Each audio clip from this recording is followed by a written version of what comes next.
Sim, você está aqui no canal das histórias sobrenaturais, Mistérios da Meia-Noite. Vai ser o nome desse canal nosso, tá?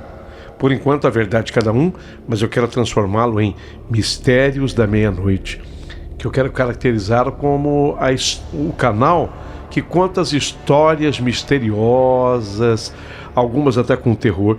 Essa de hoje é uma história assim. Ela tem mistério, ela tem terror. Olha, muito me impressionou essa história de hoje. Os Sinos do Cemitério. Uma história fortíssima. Então pode preparar o teu coração aí, tá? Antes de eu começá-la, eu queria fazer um apelo. Que você se tornasse membro aqui do canal. Seja membro, se inscreva. O YouTube é quem promove os membros de um canal e ele considera que um canal tanto mais forte será quanto mais membros ele tiver. Porque o fã, ele diz assim quando ele se torna membro: eu confio nesse canal, eu assino por ele.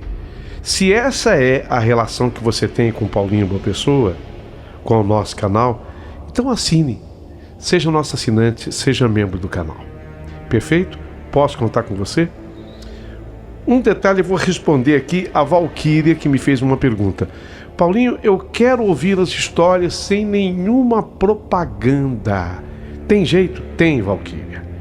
Basta você assinar o YouTube Premium. YouTube Premium, aí você ouve todas as histórias do canal sem nenhuma propaganda. E assine o YouTube Premium pelo nosso canal. Então você estando aqui, abaixo do vídeo você tem como assinar o YouTube Premium, mas não faça por outro canal, faça isso pelo nosso, porque aí você valoriza também o nosso canal e contribui com ele. Perfeito assim? Valquíria, amigas, amigos, mais uma história sobrenatural. Prepare o seu coração para as coisas que eu vou contar, porque a história de hoje, aqui do canal, acabou de começar.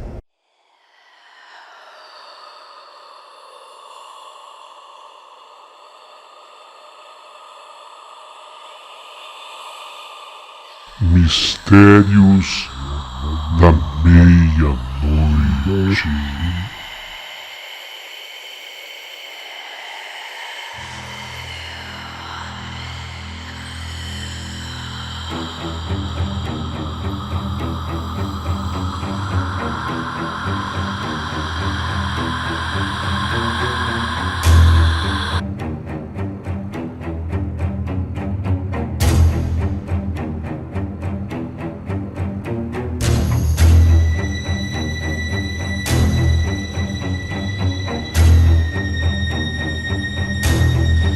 Querido amigo Paulinho, boa pessoa, o meu nome é Francine. Até hoje eu não sei como a vida me empurrou para dentro de algo tão sobrenatural, ou se foi o sobrenatural que veio ao meu encontro desde cedo. Eu tinha então 15 anos. Eu estava estudando o meu primeiro colegial e a coisa que mais me fascinava, mais até do que as matérias de história e literatura, essas matérias eu as devorava. Eu amava história e literatura, tanto é que eu acabei me tornando professora de história, para você ter uma ideia do quanto eu gostava da matéria. Mas quando o assunto era aquelas conversas assim meio proibidas, quase cochichadas, que os meninos tinham sobre almas penadas, vultos, aparições, isso me fascinava sobremaneira. Eu me lembro como se fosse agora.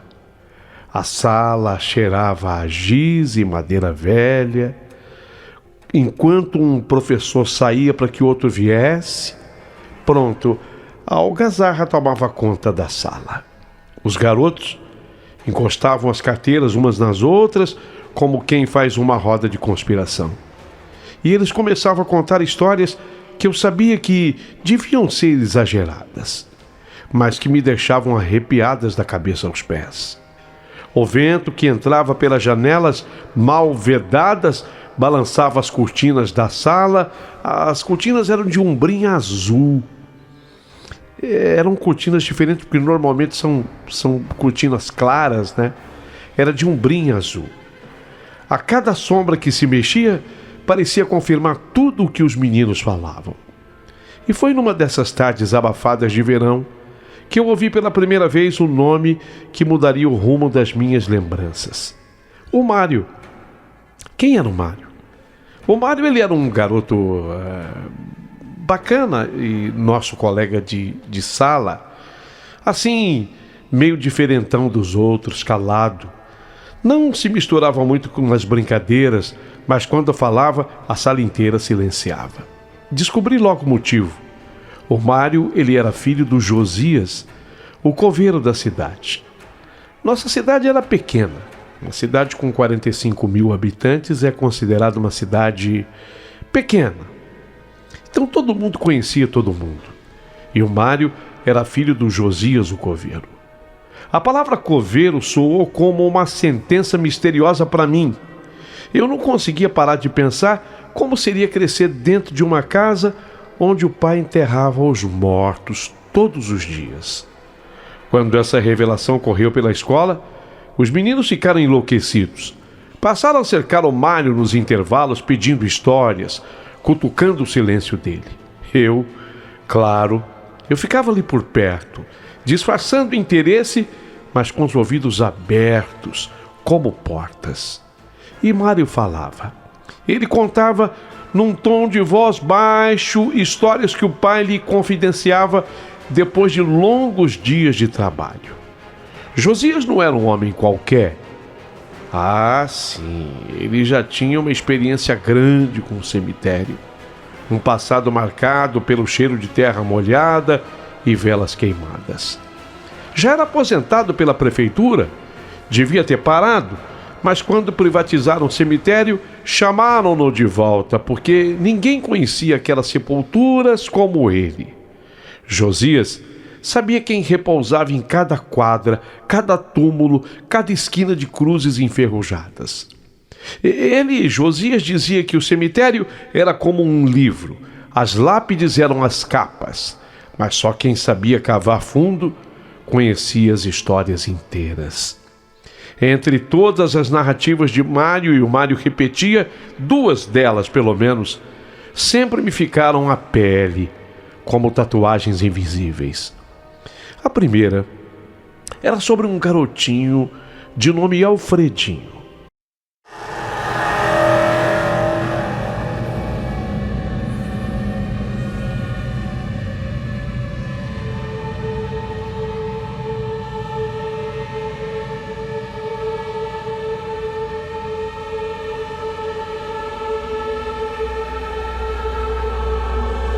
Esse Alfredinho, ele era filho de uma família rica da cidade. Esse menino tinha síndrome de Down, uma criança alegre, muito querida na cidade. Lamentavelmente, Alfredinho morreu quando contava 11 anos de idade. Morreu afogado na piscina da própria casa. A família toda entrou em luto profundo. Imagine, o menino caiu na piscina e não soube como sair dela. O menino foi sepultado no cemitério local e o túmulo dele, o pai mandou fazer um túmulo em mármore branco. Não era um túmulo simples, não. Ficava sempre coberto de flores e bem cuidado. Mas o estranho começou depois. Do nada, no chão do jazigo brotou um olho d'água.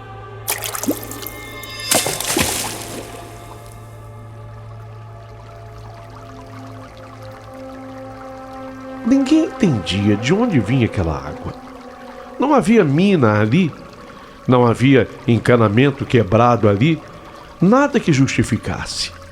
A água simplesmente começou a jorrar, e vinha água cristalina, limpa e límpida, como se viesse de dentro da terra apenas para ele. E o mais incrível começou a acontecer. As pessoas começaram a ir para o cemitério e colhiam desta água. Às vezes com muita facilidade, porque ela jorrava bastante. Noutras vezes até com muita dificuldade, porque ela vinha em gotículas. Mas as pessoas juntavam dessa água, bebiam gotas, goles dessa água. E algumas pessoas relatavam depois curas fantásticas. Passavam essa água, por exemplo, no corpo, onde havia uma ferida, onde havia uma irritação de pele, ou qualquer coisa que o valha. E essas pessoas também se diziam curadas. Diziam que o menino Alfredinho, em sua inocência, distribuía milagres mesmo depois da morte. O túmulo de Alfredinho passou a ser um lugar de visitação constante no cemitério. Eu me lembro que o Mário que era filho do Josias o Coveiro, ele contava essa história, sabe? E nós ficávamos vidrados escutando tudo que ele falava. Eu, por exemplo, ficava com os olhos faiscando, descrevendo depois a tudo que eu ouvia dele para outras pessoas, inclusive gente da minha família. Às vezes, lá no cemitério, eu fui para conferir, se fazia fila de gente querendo colher um pouquinho da água que brotava do túmulo do Alfredinho. Mas o mais fantástico é que essa água não era constante. Ela vinha de tempos em tempos. E isso ninguém sabia o porquê, o motivo, a razão. Era uma água que brotava do nada e do nada também desaparecia. O padre da nossa cidade, ele fazia questão de, nas suas homilias, na hora da missa, desmistificar. Não, gente, eu não quero que vocês corram ao túmulo do Alfredinho. Não tem nada de excepcional acontecendo por lá. Isso deve ser algum cano que furou em algum momento e tem vazamento de água, e às vezes acontece de brotar uma água lá no túmulo dele, mas por favor, o lugar dos milagres é aqui, na igreja. Impressionante, até que o padre tinha realmente bastante credibilidade na cidade, mas todo mundo preferia acreditar que Alfredinho, depois de morto, fazia milagre. Essa era uma das histórias. A segunda história era uma história ainda mais macabra. A viúva que chorava.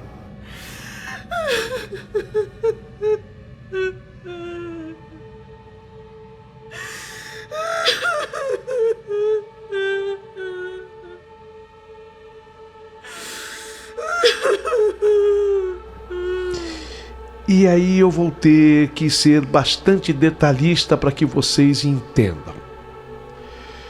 Essa viúva que chorava, de acordo com o Mário, filho do Josias Coveiro, era uma moça bonita e jovem demais para a dor que ela carregava. Essa moça ficou viúva quando ela contava apenas 25 anos de idade. Depois da morte do seu marido, parece que ela se perdeu por completo. Ficou viúva muito cedo, perdeu a cabeça. Dizem que ficou meio louca. E aí, dentro da sua loucura, ela se entregava aos homens com muita facilidade. Homens diferentes. Bastavam que eles se apresentassem. Noite após noite, como que se ela tentasse preencher um vazio impossível. Um vazio que brotou com a morte precoce do marido. Então essa moça, um dia ela adoeceu. Obviamente que eu não pude conferir, mas eles diziam que surgiu uma ferida terrível no seu corpo, na parte mais íntima feminina, na parte mais secreta feminina. Uma ferida que nunca cicatrizava. E ela jurava que numa noite, num sonho, ou quem sabe numa visão, essa moça, a viúva, de 20 e poucos anos, quando ficara viúva, viu o marido morto. O marido morto veio num sonho e, usando de uma agulha e uma linha grossa, costurou-lhe a ferida, como quem tentasse fechar para sempre aquele caminho de perdição. Em outras palavras, o marido fechou a vagina dela costurando durante um sonho.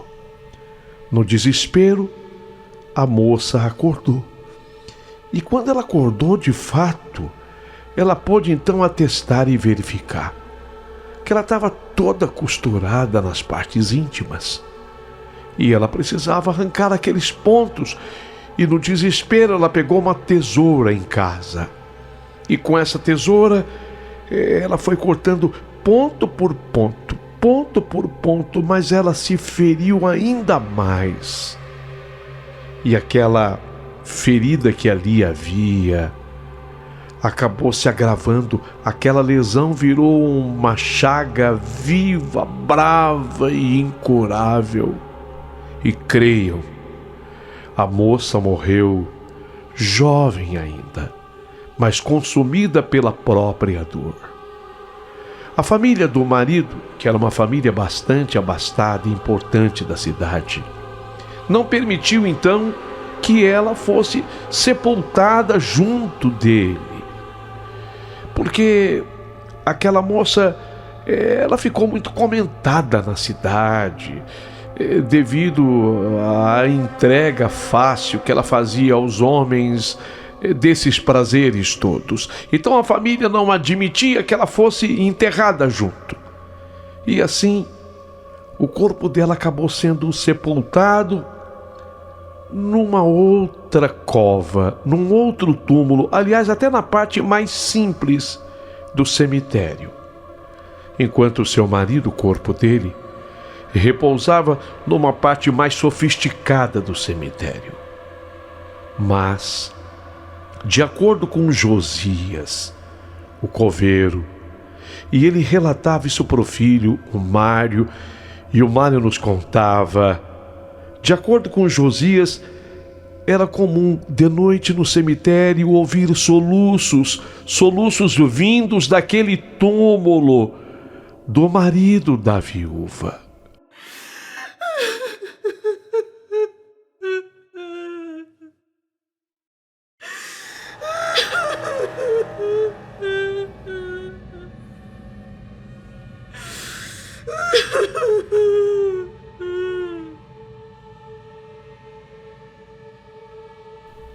O Josias então dizia que era ela, a viúva, vagando ao lado da sepultura do seu homem, do seu marido, e ela chorava eternamente a saudade e a vergonha. Ela chorava a necessidade de ser sepultada junto com ele. E o mais impressionante vinha depois. Aí a gente questionava o Mário. Mário, e essa história dessa moça, dessa viúva, terminou? Sim, essa história terminou. Porque um dia o meu pai, seu Josias, conversando com a família do falecido marido dela, explicou tudo o que havia no cemitério. Veio o padre, que não é esse padre atual nosso agora, mas era Dom Fernando, era um outro padre que havia aqui. E o Dom Fernando deu toda a razão ao meu pai. Era preciso que o corpo da viúva que chorava fosse sepultado junto ao corpo do marido. Depois da família convencida, foi exatamente isso que aconteceu. E pasmem vocês, depois que isso ocorreu, a viúva nunca mais chorou. nunca mais aconteceu. Meu Deus, isso me impressionou a todos os meus colegas, impressionou a todos nós. Essas eram as histórias que mexiam comigo dentro da sala de aula.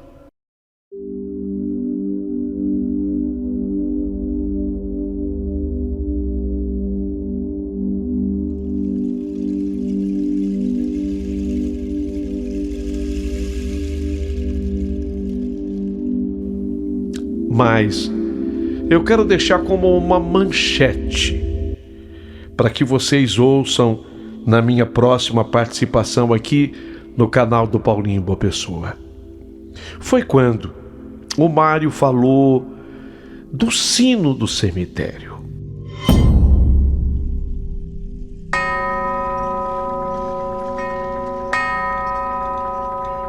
Eu me lembro exatamente o momento, o instante. Nós estávamos embaixo da mangueira que ficava no pátio da escola. A sombra densa e o chão coberto pelas folhas da mangueira, algumas folhas secas. Aí o Mário olhou para todos nós e falou com a voz baixa, quase solene. Meu pai sempre disse que aquele sino que tem no cemitério, ele só pode ser tocado durante o dia. Porque se alguém tiver coragem de puxar a corda daquele sino durante a noite, os mortos todos serão acordados. As almas todas serão acordadas. E aquele cemitério vai virar a própria revolução.